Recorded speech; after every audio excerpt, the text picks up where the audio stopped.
Black Panther Wakanda Forever has been released now for a couple of weeks, and hopefully everyone who wanted to watch it has had the chance to do so. This movie is the final installment of the controversial and heavily debated Phase 4 of the MCU, so that along with the untimely death of Chadwick Boseman meant that this movie had a whole lot to live up to, and I think that in many ways it succeeded. Now originally I didn't know if I even wanted to make this video. I mean, I really enjoyed the movie and it had an emotional impact on me, but I was on the fence on whether or not this was one of those movie experiences that I wanted to keep to myself. But after giving it some time to marinate, I realized that I had a lot to say about it, and also because there are certain people on this platform who want to try to bring it and the people who like it down. I swear it seems like this movie has offended their very souls. However, enough about them. Today is about Black Panther Wakanda Forever, and why I think it's a good movie, but not perfect. And I think as always we should start off with the positives because it's simply more fun.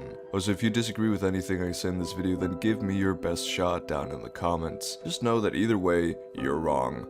Now I think we should start off by addressing the beginning of this film and the tribute to not only Chadwick Boseman, but to the character of T'Challa as well, because it was done really well. These scenes were emotional, they were gripping, they were impactful, and you could tell that a lot of heart had gone into them. You can tell that this movie wasn't just made because the studio said that you need to make this movie. No, it's clear to see that the actors, the creators, and everyone involved cared deeply about making this film. They felt that it was essential that this movie was made, not just because of what it would have meant for Chadwick, but also for the millions of people around the world who found inspiration in the character of Black Panther. I think the creators felt that they owed the world this film, and it's just so clear to see the passion that went into it. Everything from the way these scenes were filmed, to the performances, to the music, it all helped make this tribute emotional and impactful. The end credit scene was also just a heart-wrenching way to end off the movie. I didn't think this movie would affect me in such a meaningful way, and hold your horses, we will be getting to the analysis of the film in just a moment, but no matter what positives or negatives I may bring up, I want to make it 100% clear that this movie's first and foremost goal was to pay respects to Chadwick Boseman and the character of Black Panther, and the millions of fans around the world who looked up to them, and I think it absolutely succeeded in doing this. However, what about the rest of the movie? Does it succeed as the final installment of Phase 4 of the MCU? Well, that's a bit complicated, because I think this movie is definitely one of the better movies in Phase 4, however it's a very self-contained story that doesn't necessarily have the impact that the previous Phase finales had,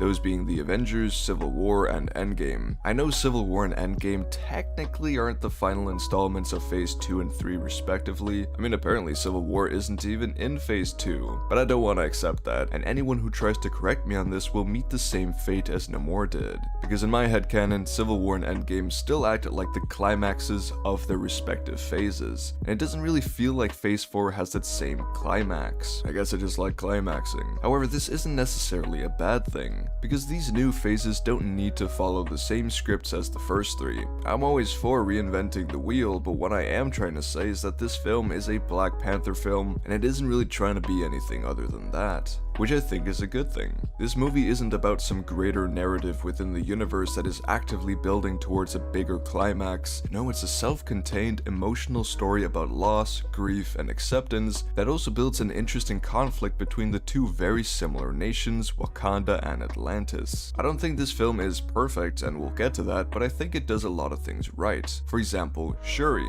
The actress of Shuri has big shoes to fill, but I think she does a very good job. Her performance is emotional but also powerful. You can tell she cares about this character, and I think she's a natural successor to Chadwick. I'm excited to see more of her going forward as she keeps building her own version of Black Panther, because we didn't really get to see much of it in this movie, only towards the end, so there's still a lot that can be built upon. However, Shuri isn't the only good character in this movie. Most of the main characters in general are essentially the side characters from the previous film, but they're given a lot more to do. Characters like Okoye, Ramonda, and M'Baku and Nakia really step up in this one, and we see different sides to them. They each have their moments to shine. Now Namor, or Namor, I don't know which pronunciation is correct. He himself says Namor while everyone else says Namor. If you know the answer, then please do let me know down below. However, in this video I'll be calling him Namor. But anyways, Namor is great. I think he's one of the most interesting antagonists we've gotten for a while. He's both menacing and threatening, but also caring, for his own people at least. My man is a bit xenophobic, But you know what? I'd be mad too if someone cut off my penis.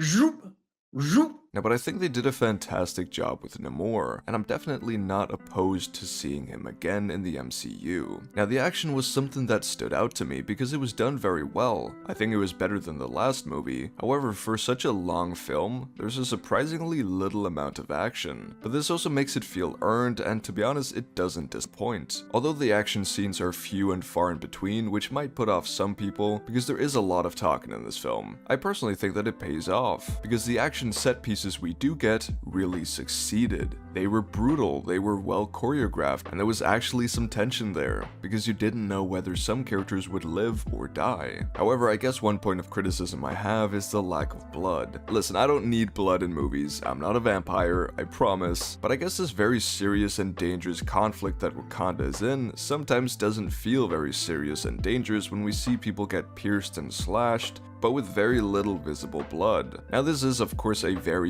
minor thing that I personally noticed, and maybe I'm just weird for that. I mean, I know why they did it, it's presumably for the same reason they cut off Namor's package. It's a family movie after all, and too much gore can annoy the advertisers. However, overall the action was pretty good. I only wish there was some more of it. Now the effects also looked pretty decent, better than they have looked in many parts of Phase 4. There was one obvious moment where I thought to myself, that looks off. But other than that, the visuals mostly kept me fully engaged. My immersion wasn't broken. It also helps that the cinematography is really good. I love a lot of the shots in this film, except I felt the slow-mo shots got a little bit repetitive after a while, but hey, that's just me. The music of course is great, and it helps build the story, but the soundtrack was one of the standouts of the first movie, so I wasn't surprised. The music definitely elevated a lot of the scenes. However, as I mentioned earlier, this movie isn't perfect, and I don't want to paint it that way. For one, I think there were some pacing issues. The movie is 2 hours and 40 minutes long, which is a lot of movie, and I don't know if they fully justify its existence. The middle portion of the movie does drag on at times, and while I overall enjoyed the little moments in this movie the most, I think the pacing overall hurt Shuri's arc, because while I think this was the right direction to take the character, drawing a clear distinction between her Black Panther and T'Challa's Black Panther, I mean the fact that she ultimately saw Killmonger instead of T'Challa was a really interesting choice in my opinion.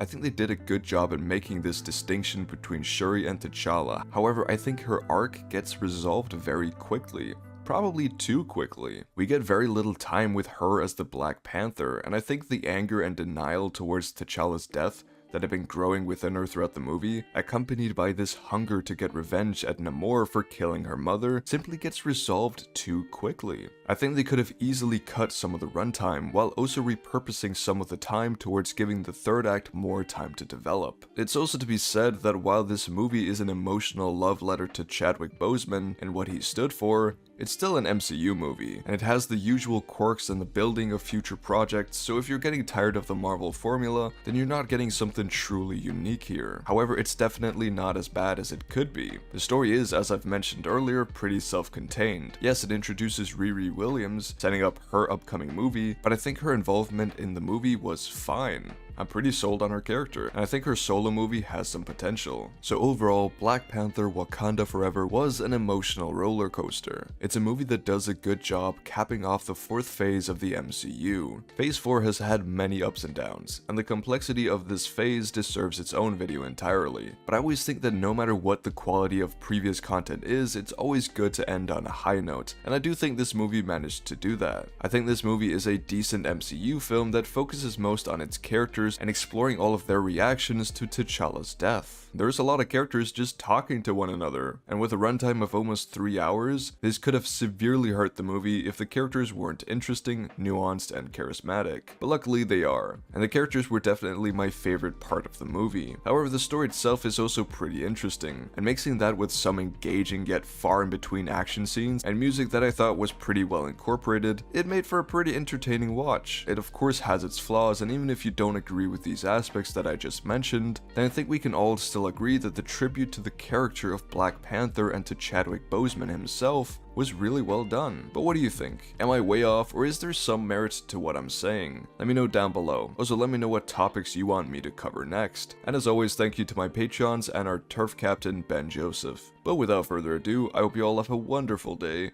stay safe, and peace out.